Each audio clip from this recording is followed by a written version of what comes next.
Perkenalkan, nama saya Agastya Ganendra Putra Yuda Nurseto. Saya dari kelas 4B, SDN Gedung 12 Pagi, Jakarta Timur. Saya ingin menceritakan tentang kisah hijrah Rasulullah dari Mekah ke Madinah. Dengarkan ya. Dakwah Nabi Muhammad di Mekah sering mendapat tekanan dan penolakan dari kaum Quraisy.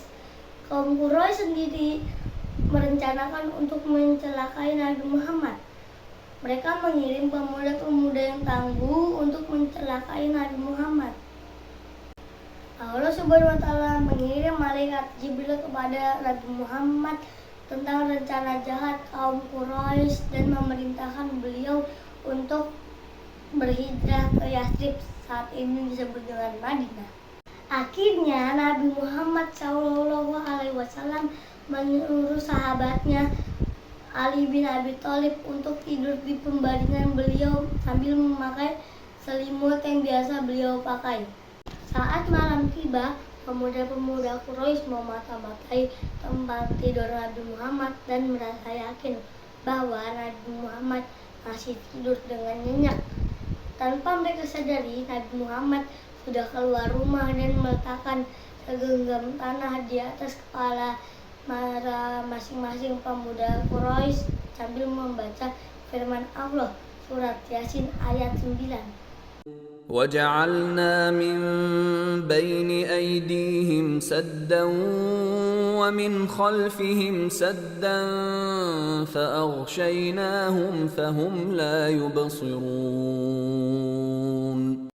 Keesokan harinya mereka sungguh kaget bahwa yang mereka kira Nabi Muhammad ternyata Ali bin Abi Thalib yang ketika ditanya bersikeras menjawab, "Saya tidak tahu." Pada suatu siang, Nabi Muhammad berkunjung ke rumah Abu Bakar As-Siddiq dan menyampaikan bahwa dirinya sudah mendapatkan izin untuk berhijrah. Abu Bakar menyiapkan 2 ekor unta, satu untuk Nabi Muhammad dan satu untuk dirinya. Dia juga menghubungi Abdullah bin Uraikid untuk menjadi penunjuk jalan.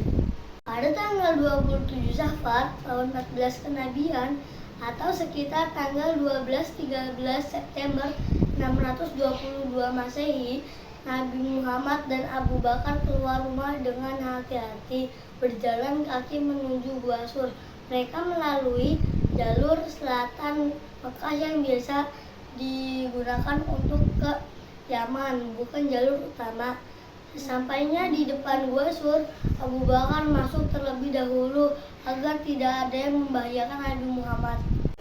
3 malam lamanya Nabi Muhammad dan Abu Bakar menginap di dalam gua. Setiap malam Abdullah putra Abu Bakar berkunjung untuk menyampaikan perkembangan di Mekah dan kembali setiap subuh agar tidak dicurigai. Keesokan harinya Amir bin Fuhairah mengembala kambing di sekitar gua untuk menghapus jejak Abdullah. Amir juga memerah susu kambing untuk diminum Nabi Muhammad dan Abu Bakar. Suatu hari, pemuda-pemuda Quraisy sudah sampai di sekitar Gua Sur dan mendekat ke arah mulut gua.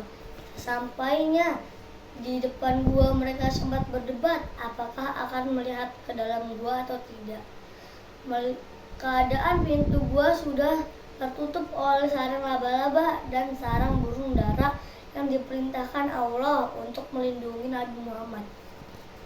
Di keadaan tersebut, Abu Bakar tampak ketakutan. Namun Nabi Muhammad menenangkan dan sambil bersabda, "Bagaimana pendapatmu tentang 2 orang dan Allah lah yang ketiga?" Dan akhirnya pemuda Quraisy pergi meninggalkan Gua Sur. Berlalu hari ketiga, yaitu tanggal 1 Rabiul Awal atau tanggal 16 September 622 Masehi, Nabi Muhammad SAW dan Abu Bakar dijemput oleh Abdullah bin Uraikid sambil membawa unta yang sebelumnya dititipkan Abu Bakar. Asma, putri Abu Bakar, juga datang membawa bekal perjalanan yang diikat dengan salah satu ikat pinggangnya. Dengan peristiwa ini, Asma diberi gelar Zat an-Nitaqain atau pengguna 2 ikat pinggang. Dengan petunjuk dan kerinduan Allah, Nabi Muhammad Muhammad dan Abu Bakar berjalan ke Madinah melalui pantai Laut Merah yang berbeda dengan jalur kafilah lainnya. Dalam perjalanan mereka berjumpa dengan orang-orang yang mengenali Abu Bakar dan menanyakan identitas Nabi Muhammad. Abu Bakar lalu menjawab, "Jaya menunjuki aku jalan." 7 hari perjalanan, 8 Rabiul Awal atau 23 September 622 Masehi, Nabi Muhammad dan rombongannya tiba di Kuba. Nabi Muhammad juga disambut dengan hangat oleh masyarakat Kuba. Nabi Muhammad juga sempat membangun Masjid Kuba dan tinggal di Kuba selama 4 hari. Di hari kelima, hari Jumat, Nabi Muhammad melanjutkan perjalanan ke Madinah yang diantar oleh keluarga Bani Najjar. Mereka juga sempat sholat Jumat di perkampungan Bani Salim bin Auf. Sesampainya di Madinah, Nabi Muhammad disambut dengan meriah dan sukacita. Bahkan masyarakat Madinah menginginkan Nabi Muhammad untuk tinggal di rumah mereka. Tetapi Nabi Muhammad menolak. Beliau menginginkan bermukim bersama keluarga Bani An-Najjar. 3 hari kemudian, Ali bin Abi Thalib menyusul bersama istri Nabi, Saudah bin Zam'ah, bersama Fatimah dan Ummu Kulsum. Usama bin Zaid dan Ummu Aiman juga menyusul hijrah ke Madinah. Kaum muslimin yang pindah dari Mekah ke Madinah disebut dengan kaum Muhajirin, dan penduduk Madinah yang membantu dakwah Nabi Muhammad setelah